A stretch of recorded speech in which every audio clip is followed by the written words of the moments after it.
আসসালামু আলাইকুম।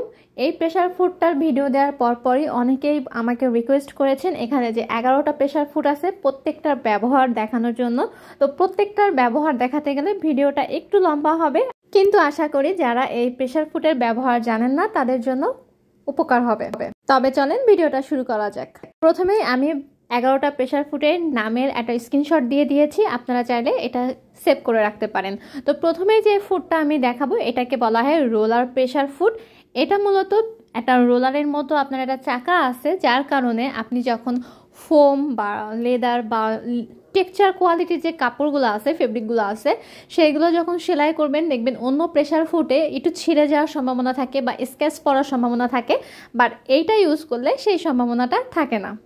Number 2, straight street food. এটা আপনার নর্মাল যে প্রেসার ফুডটা থাকে অনেকটা সেইটার মতোই কাজ, কিন্তু এটার পার্থক্য হচ্ছে উপরে 3টা সুন্দর করে মার্কিং দেওয়া আছে। আপনি চাইলে খুব সোজাভাবে স্ট্রেট, এখানে বোঝাই যাচ্ছে যে মানে আপনি লাইনটা সোজা রাখতে পারবেন। ওই চিহ্ন বরাবর যদি আপনি কাপড়টা রাখেন তাহলে কিন্তু আপনার সেলাইটা একদম পারফেক্ট হবে। এই প্রেসার ফুডগুলো ইউজ করা হয় মূলত প্রফেশনাল কাজে, যাতে আপনার কাজগুলো আরও বেশি নিখুঁত হয়ে থাকে। আর মনে রাখবেন এটা দিয়ে কিন্তু শুধুমাত্র স্ট্রেট লাইনই সেলাই করবেন, এটা দিয়ে কোনো এমব্রয়ডারি বা অন্য কোনো ফাংশনের কাজ করতে যাবেন না, তাহলে সুই ভেঙে যাওয়ার সম্ভাবনা থাকবে। আপনারা দেখতেই পারতেছেন যে এখানে প্রত্যেকটা লাইন কিন্তু একদম স্ট্রেট হয়েছে এবং দূরত্বটাও একদম পারফেক্টলি সমান রয়েছে।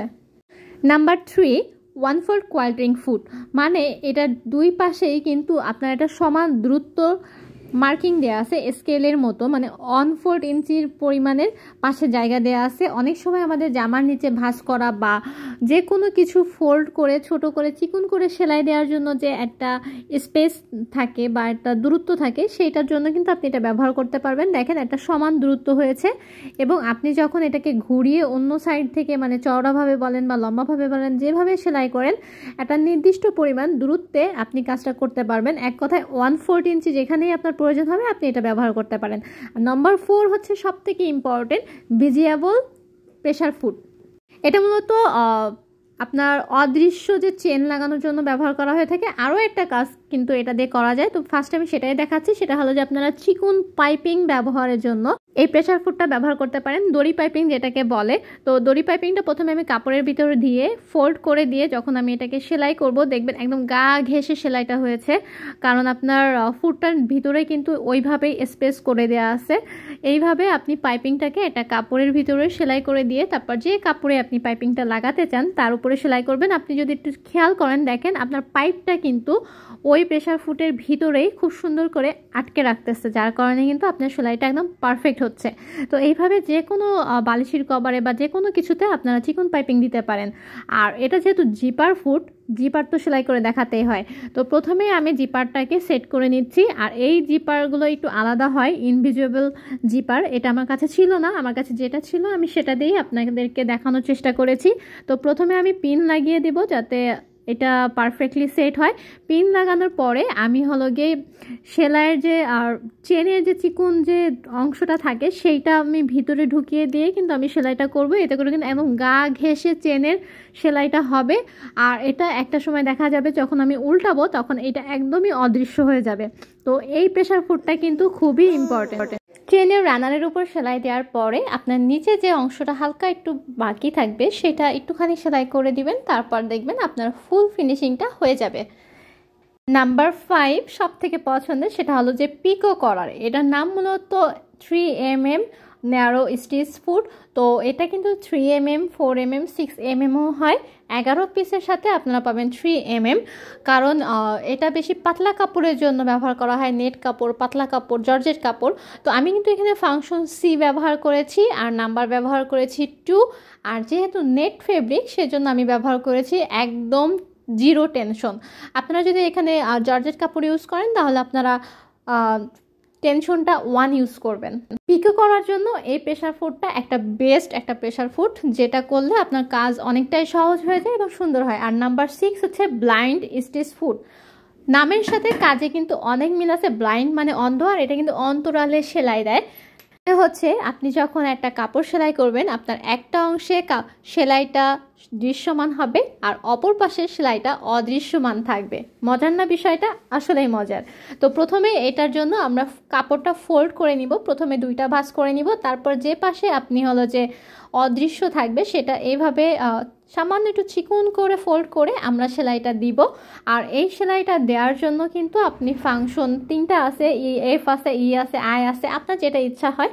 তো আমি এখানে এফ দিয়ে করেছি। তো আমার ফোল্ড করাটা একটু বেশি হয়ে গিয়েছিল, যার কারণে উপরের পার্টের কাপড়টা কিন্তু স্টিচ ধরতেছিল না। পরবর্তীতে আমি কাপড়টা আরেকটু সামনে এগিয়ে নিয়ে আসছি এবং তারপরে আমি স্টিচ করেছি। এখানে খেয়াল রাখতে হবে উপরের পার্টে আপনার স্টিচটা সামান্য একটু টাচ লাগবে। এরপরে যখন আপনি কাপড়ের ফোল্ডটা খুলে ফেলবেন তখন দেখবেন ম্যাজিক, উপরের সেলাইটা দেখা যায় না আর নিচের সেলাইটা একদম সুন্দরভাবে ফুটে ওঠে। তো বালিশের কভারে বা যে কোনো রানারে এই ধরনের সেলাইগুলো দিয়ে থাকে, বা ট্রাউজারে, ফর্মাল ড্রেসে এই ধরনের সেলাই ব্যবহার করা হয়ে থাকে। আর নাম্বার 7 হচ্ছে জিপার ফুট। এটা কিন্তু আমি আগে অনেকবার দেখিয়েছি আর এটা ইউজ করা একদমই সহজ। আপনি এই জিপার ফুটের রাইট সাইড, লেফট সাইড 2 সাইডই ব্যবহার করতে পারবেন। আর এটার সুবিধা হচ্ছে আপনি যখন সেলাই করবেন তখন কিন্তু আপনার জিপারের একদম গা ঘেঁষে সেলাইটা হবে, যার কারণে আপনার সেলাইটা একদম পারফেক্ট হবে, জিপারটা একদম পারফেক্টলি আপনার সামনে শো হবে। সাধারণত ব্যাগ তৈরি করার ক্ষেত্রে এই জিপার ফুটগুলা বেশি ব্যবহার করা হয়, কারণ ব্যাগের জন্য এই যে দূরত্বটা রয়েছে আপনার জিপার লাগানোর পরে, এই দূরত্বটা হচ্ছে পারফেক্ট দূরত্ব। আর যে কোনো ড্রেসের ক্ষেত্রে আসলে ইনভিজিবল যে জিপার ফুটটা সেটা ব্যবহার করা হয়। নাম্বার 8 সব থেকে বেশি যেটা দরকার, রেগুলার দরকার, সেটা হচ্ছে ওভারলক করার প্রেসার ফুট। আর আমার এটা সব থেকে বেশি পছন্দের। তো আমি এখানে ফাংশন সি নাম্বার 2 ব্যবহার করে আমি জিপার না, আমি এখানে ওভারলক ফুটটা ব্যবহার করছি। আর ওভারলক ফুটটা ব্যবহার করার পর কাজ হলো গিয়ে জাস্ট আপনি কাপড়টা ভিতরে দিয়ে সেলাই করে যাবেন। কাপড়ের মতো করেই হলো যে ভিতরে ঢুকে যাবে এবং আপনার খুব সুন্দরভাবে ওভারলক হয়ে যাবে। এই প্রেসার ফুটটা পাওয়ার আগে আমার ওভারলক করতে খুবই কষ্ট হতো, কিন্তু এটা পাওয়ার পরে প্রেসার কমে গিয়েছে, এখন আর কষ্ট হয় না। আমি এখন খুব ইজিলি ওভারলক করে ফেলতে পারি। এরপরে যেটা দেখাবো সেটা হচ্ছে নেইল বাটন প্রেসিং ফুট। এটা দিয়ে হচ্ছে বাটন স্টিচ করে। আপনি যে কোনো বাটন সাইজ মতো জাস্ট আপনি এটা সেট করবেন, তারপরে হলো যে বাটনটা আপনি সামনে রেখে সেট করবেন। এখানে আপনাকে মাথায় রাখতে হবে যে আপনার সুইয়ের দূরত্ব আর বাটনের ছিদ্রের দূরত্ব সমান আছে কিনা। আর এটার সমান দূরত্ব আপনি সেট করবেন হলো যে ফাংশন সি দিয়ে এবং নাম্বার দিয়ে। নাম্বার যখন দেখবেন দূরত্ব কম বেশি হয়েছে তখন নাম্বারটা একটু কম বেশি করে দেবেন, তাহলে দেখবেন যে পারফেক্ট হয়ে যাবে। আগে হলো যে হাত ঘুরিয়ে সুইটা ঢুকাবেন, যদি দেখেন যে না পারফেক্ট আছে তারপর আপনি মেশিন রান করবেন। এরপরে হচ্ছে open to embroidery pressure foot. বলাই আছে ওপেন টু, মানে হলো যে সামনের জায়গাটা কিন্তু আপনার ফাঁকা। আপনি যখন এমব্রয়ডারি করবেন আপনি সামনে থেকেই দেখতে পারবেন আপনার ড্রয়িংয়ের জায়গাটা আপনি যে আর্ট করে রেখেছেন, এবং সেই সামনে থেকে আপনি যখন এমব্রয়ডারি করবেন তখন কিন্তু এটা একদম পারফেক্টলি হবে এবং সুন্দর হবে। আর এই প্রেসার ফুটটা দিয়ে কিন্তু আপনি আপনার মেশিনের যে কোনো অপশান ব্যবহার করতে পারবেন উইদাউট বাটন নেটটা বাদে। তো আমি এখানে জাস্ট র্যান্ডমলি একটা ডিজাইন করে দেখিয়েছি। 11 নম্বর হচ্ছে শার্টিন স্টিচ ফুট। দেখেন এর ব্যাক সাইডে যে জিনিসটা আছে দুইটা মানে রাস্তার মতো, এটা খুবই সুন্দর। এটা আপনাকে কাপড়টাকে একদম হোল্ড করে রাখে, কাপড়টা একদম ঘুচায় যায় না। সাধারণত শার্টিন কাপড়গুলা কিন্তু আপনার একটু কুচকায় আসে, কিন্তু এই প্রেসার ফুটটা ইউজ করলে আপনার কাপড়টা কুচকাবে না, কাপড়টা খুব সুন্দরভাবে স্ট্রেট থাকবে আর আপনার এমব্রয়ডারি সেলাইটাও কিন্তু পারফেক্ট হবে। তো এই ছিল 11টা প্রেসার ফুটের ব্যবহার। যদি আপনাদের উপকার হয়ে থাকে তাহলে শেয়ার দিয়ে আপনি আপনার টাইম লাইনে রাখতে পারেন। আল্লাহ।